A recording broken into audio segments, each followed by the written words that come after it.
ህጻጽ ላይ ምንድነው የተፈጠረው? ህዝቡ የኢትዮጵያ ህዝብ በአንድነት እየተናወጠ ያለው ምን ተፈጥሮ ነው እያላችሁ እስካሁን ድረስ ያልተረዳችሁ ላላችሁ ወገኖች ነው። ወይም ደግሞ ካሁን በፊት መረጃው ደርሷችሁ መርዳት ለምትፈልጉ ወገኖች ዛሬ መረጃ ይዤ መጥቻለሁ። እስከ መጨረሻ ተከታተሉ። ሰሞኑን በሶሻል ሚዲያ የተለያዩ መልእክቶች ሲተላለፉ ሰምታችኋል። ስለ ህጻጽ ነው ዛሬ ይዤላችሁ የመጣሁት። ህጻጽ እንግዲህ በትግራይ ክልል የሚገኝ የስደተኞች ካምፕ ነውና በዛ ቦታ ላይ እናንተ ከልባችሁ ናችሁ መርዳት የምትችሉትን እንድትረዱ አንዳንድ መረጃዎችን ልሰጣችሁ ነው የመጣሁትና በመጀመሪያ ምንድነው እዛ ካምፕ ውስጥ ወደ 14200 አካባቢ የሚደርሱ ስደተኞች እንደሚኖሩ ነው እስካሁን ድረስ የተገለጸው። ከዛ ውስጥ ደግሞ ወደ 4350 አካባቢ የሚደርሱት ደግሞ እነዚህ ወላጅ የሌላቸው ህፃናቶች ናቸው። ሌላው ደግሞ ከ2500 አካባቢ ያሉት እድሜያቸው ከ60 በላይ ወይም ደግሞ ትልልቅ ሰዎች አዛውንቶች ናቸው ማለት ነው። ስለዚህ እናንተ ከልባችሁ ሆነው መርዳት የምትችሉትን በቁሳቁስ በጸሎት እንዲሁም በገንዘብ ትልቁ ነገር በገንዘብ መርዳት የምትችሉ ሰዎች ለነዚህ ሰዎች ነው መርዳት ያለባችሁና ለምን እንደሆነ እስካሁን ግልጽ ያልሆነላችሁ ሰዎች እንድትረዱ ስለፈለኩኝ ነው። ወደ 1700 የሚሆኑት ደግሞ ምንም አይነት ተንከባካቢ የሌላቸው ልጅ የሌላቸው እነሱን ሊንከባከብ የሚችል ሰው የሌላቸው ናቸውና ሌላው ደግሞ ወደ 500 የሚጠጉት እነሱ ደግሞ የአካል ጉዳተኛ ናቸው ማለት ነው። ስለዚህ ለዛ ነው ሶሻል ሚዲያው ሰሞኑን የተጨናነቀው ማለት ነው። ጠቅላላ ወደ 14000 ለሚሆኑ የተቸገሩ ወገኖች ነው የምታረጉትና መልካምነታችሁን ለነዚህ ወገኖች እንድታረጉ ስል እኔ ራሱ በፍቅር እጠይቃለሁ ማለት ነው። ሌላው በዚሁ ጋር ተያይዞ ስለ ደብረ ብርሃን እየተነሳ ነው ያለው። የሱንም ደግሞ አነሳላችኋለሁ። በቀጣይ ቪዲዮ ይዤላችሁ እመጣለሁ። ምን ያክል ሰው በዛ ውስጥ እንዳለ በምን ሁኔታ ላይ እንዳለ መረጃዎችን ይዤ እመጣለሁና በምን መልኩ መርዳት እንደምትችሉ ለእናንተ አደርሳለሁ። እንግዲህ ይሄ የህጻጽ በብዙ መልኩ እየተረዳ ነው። ነገር ግን እኔ እስካሁን የማውቀው ድረስ ቲክቶከር አዶናይ በከፍተኛ ሁኔታ ገንዘብ እያሰባሰበ እንደሆነ መረጃው አለኝ። እሱን ቀጥታ ቲክቶክ ላይ ከሱ ጋር ኮንታክት ማድረግ ትችላላችሁ ማለት ነው። እስኪ በሱ የተላለፉ በርከት ያሉ መልእክቶች አሉ፣ እነሱን ልጋብዛችሁ። ሰው በምግብ ረሃብ መሞት የለበትም። ምግብ እርቦት መሞት የለበትም። የማይሆን ነገር ነው። አሁን ባለንበት ዘመን፣ አሁን ባለንበት ደረጃ፣ አሁን ባለንበት ቴክኖሎጂ፣ አሁን ባለን ኔትወርክና ኮኔክሽን ማን አባቱ ነው የሚሞተው? እንዴት አድርገውስ ተርቦ ይሞታሉ እኛ ሳናያቸው? ለምንድን ነው የፈዘዝነው? እውነት ለመናገር ስለ ህጻጽ ሰምታችኋል ሁላችሁም ማለት ነው። ለዛም ነው አሁኑን ወደዚህ ኮመንት ትገቡና ታላላቅ ካምፓኒዎች የምትሏቸው ታግ አድርጓቸው። እነሱ ካምፓኒዎች እፈልጋቸዋለሁ አሁን ማለት ነው። እነዚህ ሰዎች ማገዝ ይኖርብናል። ህጻጽ ላይ በጣም ብዙ ሰዎች እየሞቱ ነው ያሉት፣ በረሃብም እየተሰቃዩ ነው ያሉት። ማልኒውትሪሽን አለ፣ ማርያም ሳፕሊመንት ይጎላቸዋል፣ መድኃኒት ይጎላቸዋል፣ ምግብ ይጎላቸዋል፣ የሚተኙበት ቦታ። እነዚህ ነገሮች በአንዴ ማሟላት የምንችልበት ጊዜ ላይ ነን ያለነው እንዴ። ስለዚህ ነርሶች ከኔ ጋር እንድትቆሙ ፈልጋለሁ። ዶክተሮች ከኔ ጋር እንድትቆሙ ፈልጋለሁ። ፋርማሲ ካላችሁ መድኃኒት እንድትሰጡ ፈልጋለሁ። የምግብ ፋብሪካዎች ካላችሁ ምግብ እንድትሰጡ ፈልጋለሁ። አካፍል አንተ አካፍል። ሁላችንም እናካፍልና እናግዛቸው። ሰዎችም እፈልጋለሁ ሁላችንም አብረን ሄደን የኪችን እቃዎች ይዘን እንሂድ፣ ጄነሬተር ይዘን እንሂድ፣ መብራት እናብራ፣ እዛው ኪችን ይገጠም። ከዛ እዛው ሆነን እየሰራን ምግብ እየላክን ማለት ነው ይህ ነገር መለወጥ እንችላለን። እውነቴን ነው የምላችሁ።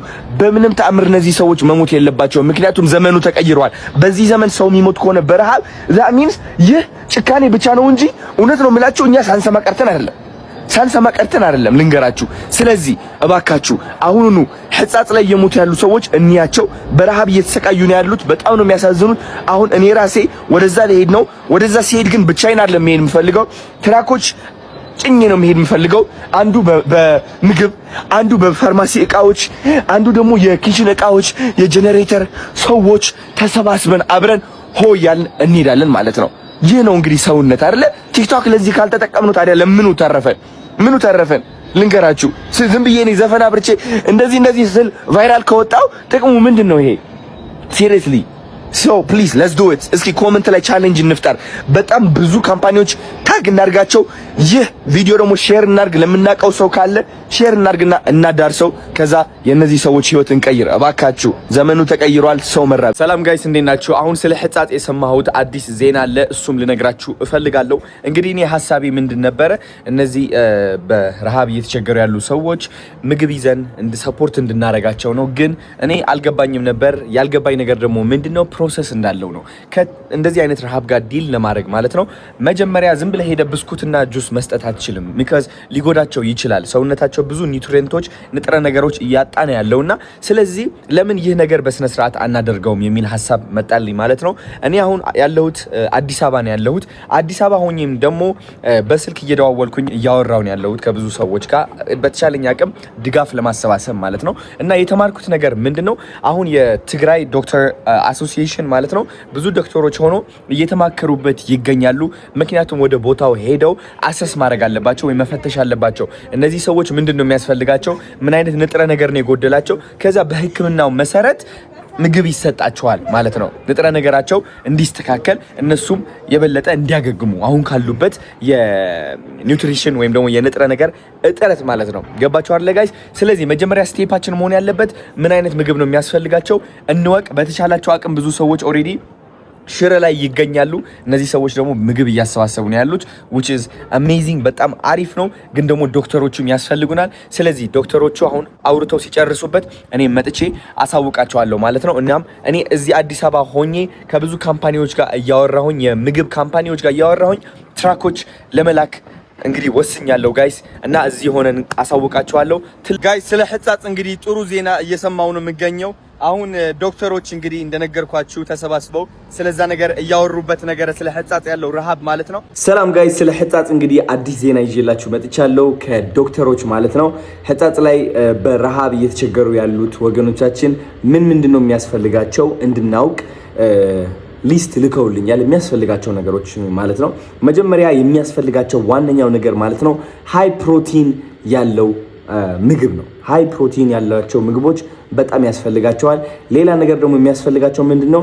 ሶላር ያስፈልጋቸዋል። ለሄልዝ ስቴሽኖች ማለት ነው ለህክምናቸው ሶላር ያስፈልጋቸዋል። ከፀሐይ ኢነርጂ እያመጣ ኤሌክትሪሲቲ የሚሰጥ ማለት ነው። ገባችሁ አይደለ? ብዙ ሰዎች አሁን አልጋ ላይ ሊተኙ ይችላሉ ማለት ነው። ሌላ ነገር ደግሞ የሚያስፈልጋቸው ምንድነው? ሶሻል ወርከር ያስፈልጋቸዋል which is ለታላላቅ ሰዎች older people። አሁን ለምሳሌ እድሜያቸው ተለቅ ያሉ ሰዎች የሚያግዛቸው ሰው ያስፈልጋቸዋል ማለት ነው። የሚያለብሳቸው፣ የሚንከባከባቸው፣ ካጠገባቸው ሆኖ የሚቆም የሚያያቸው ማለት ነው። በዚህ ሰዓት ላይ ያስፈልጋቸዋል ማለት ነው። ለአሁን እንግዲህ ኩከርስ እና ምግብ ማብላት የሚችሉ ሰዎች ያስፈልጋሉ። ምግብ መስራት የምትችሉ ከሆነ እና ምግብም ማጉረስ የምትችሉ ከሆነ ካጠገብ፣ ምክንያቱም አቅም የላቸውም ተዳክመው ነው ያሉትና ካጠገባቸው ሆናችሁ ማጉረስ የምትችሉ ከሆነ እነዚህ ሰዎች ያስፈልጋሉ ማለት ነው። ስለዚህ እባካችሁ እነዚህ ሁሉ ነገሮች በተቻለን አቅም የየራሳችን ይዘን ወደ ሽረ ብንሄድ በጣም ደስ ይለኛል። አቅም ካላችሁ ብዙዎቻችሁ ደግሞ ወደ እኔ አካውንት በመግባት ቲክቶክ አካውንት ላይ ባዮ ላይ ንግድ ባንክ አለ፣ ፋንድ ማድረግ ትችላላችሁ፣ ዲፖዚት ማድረግ ትችላላችሁ። የተቻላችሁ አቅም እኔ ደግሞ ስንት ብር እንደደረስን ሪፖርት አድርግላችኋለሁ ማለት ነው። ስለዚህ ተጋግዘን እነዚህ ሰዎችን እናግዛቸው ጋይስ። እወዳችኋለሁ በጣም። እሺ ቤተሰብ እንግዲህ የተከታተላችሁት ይመስላል እና ህጻጽ ላይ የተፈጠረው ነገር ይህ ነው። በስደተኞች ካምፕ ላይ ከፍተኛ የሆነ ረሃብ ተከስቷልና የቻላችሁ በምትችሉት አቅም ከእነ አሹራያ ትላንትና ማታ ብር ሲሰበስቡ ነበረ። ሌሎችም በርከት ያሉ ብር በመሰብሰብ ላይ ያሉ የሮች አሉና በዛ ቲክቶክ ላይ ሄዳችሁ መርዳት ትችላላችሁ። ያልቻላችሁ ደግሞ በጸሎት ለሀገራችን ሰላምና መረጋጋትን ረሃብንና በሽታን እንዳነሳ ጸልዩ፣ ዱአ አድርጉ።